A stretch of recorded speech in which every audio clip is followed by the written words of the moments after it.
happens when you hand tie a bunch of knots, dunk them in tea, and hope for the best? Apparently, you get a fish.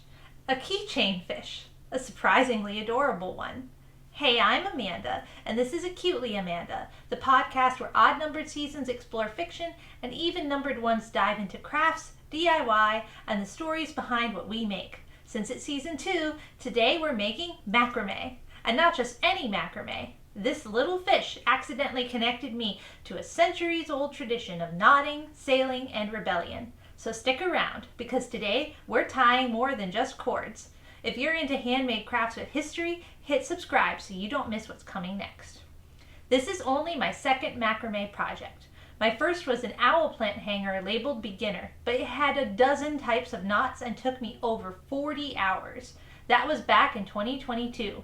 It's now 2025. It took me 3 years to emotionally recover and return to macrame. The free keychain I had been using was, as you can see, falling apart. A small macrame project felt like the perfect replacement. I searched Pinterest and found this fish design from Macrame Art Tutorial. I was a little hesitant since the instructions were video only. I prefer having text too, but I decided to give it a try. I already had the keychain ring from a previous project. Like all macrame projects, this one started with cutting the cords. There were only 7 cords, but most were over 50 inches long. That's a lot of cord for a small keychain, but macrame eats up cord quickly.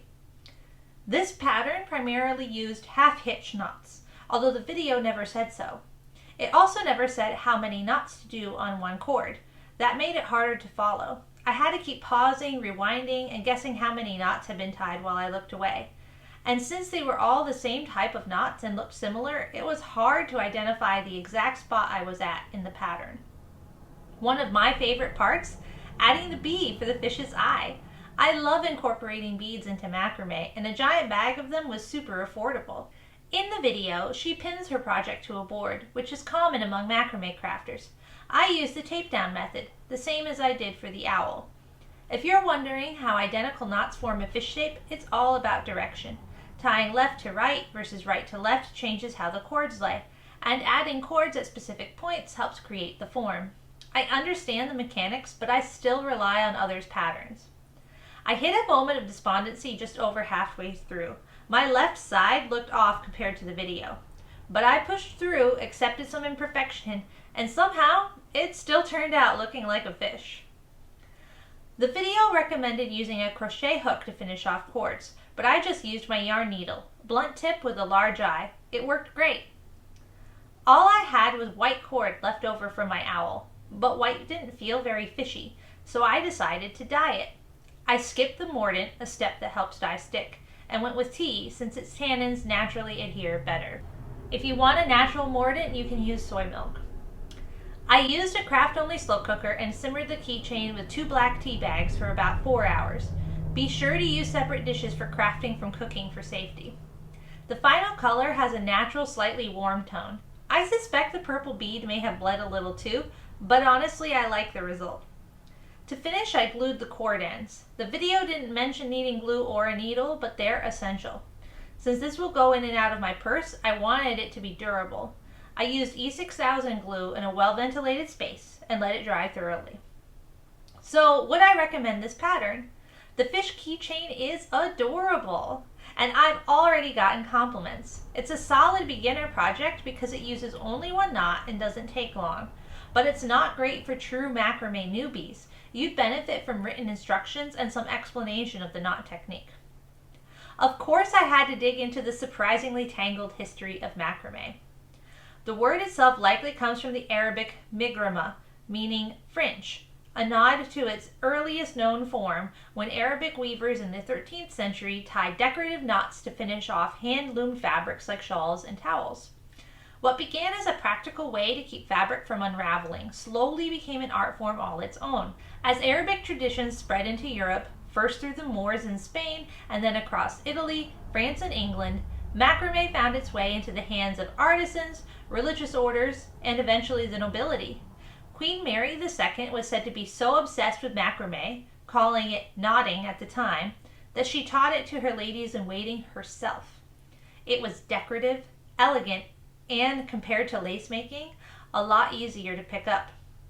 But the popularity of macrame didn't just sail across borders, it literally sailed across oceans. Sailors played a massive role in popularizing macrame worldwide. With plenty of rope on hand and long stretches of time at sea, they turned knotting into both a pastime and a trade skill. They create everything from belts to hammocks to decorative bits for bartering in port. And of course, they'd share knot techniques with each other the way we might swap craft tutorials today. This kind of fancy work spread from ship to shore, helping to make macrame a global folk craft. Which brings me, naturally, to the fact that I made a fish. I didn't intend to create an homage to sailor macrame, but once I stepped back and saw what I'd made, a knotted fish keychain, it felt like an accidental thank you to the creative sailors who helped knot this tradition into global history. Macrame saw another huge surge in the Victorian era when it was a go-to craft for women of all social classes. It added decorative flair to tablecloths, curtains, and clothing, and was especially appealing because it was easy to learn and looked impressive fast. But it's the 1960s and 70s where macrame really went wild. In the hands of the hippie counterculture, macrame became loud, funky, and radical. It wasn't just a style, it was a protest. Making your own clothes and decor was a way to push back against industrial capitalism. In a world of mass-produced everything, knotting something by hand became an act of rebellion. Forget dainty doilies, this was the era of knotted vests, sandals, owl wall hangings, and anything else you could dream of tying together. Macrame became a symbol of self-expression and slow living. And now, it's back again, with a modern boho twist. From plant hangers, to wedding arches, to jewelry, today's macrame keeps evolving, reflecting whatever moment it's knotted into. It's minimalist, it's maximalist, it's meditative, it's messy, and it's endlessly adaptable. And that's why I love it. With just a bit of cord and a few simple knots, you can make something deeply personal, something with history, something with fish fins. So thank you to the sailors and the queens, to the radicals and the crafters, and to this little fish keychain for helping me tie it all together. Even though the pattern challenged me, the result is so worth it. Knotting only took a few hours. Most of the time was just waiting for the dye to take or glue to dry. I also loved learning that macrame was once both a way to pass time at sea and a form of protest. Now whenever I reach for my keys, I'll think of the cords across time. She's my own little protest. That's why I love crafting. It connects me to my own uniqueness and to everyone else. That's it for this episode of Acutely Amanda. If you liked this fishy little keychain, give the video a thumbs up or leave a comment. It really helps the channel grow. Tried macrame yourself or thinking about it? Let me know in the comments or tag me on Instagram at opinionsofawolf. And don't forget to subscribe so you don't miss what's next. Season 3 starts next time and will feature one short piece of original fiction from me each episode. Crafting will return in Season 4. For more behind the scenes content and all my creative work, visit opinionsofawolf.com. See you next time. Bye!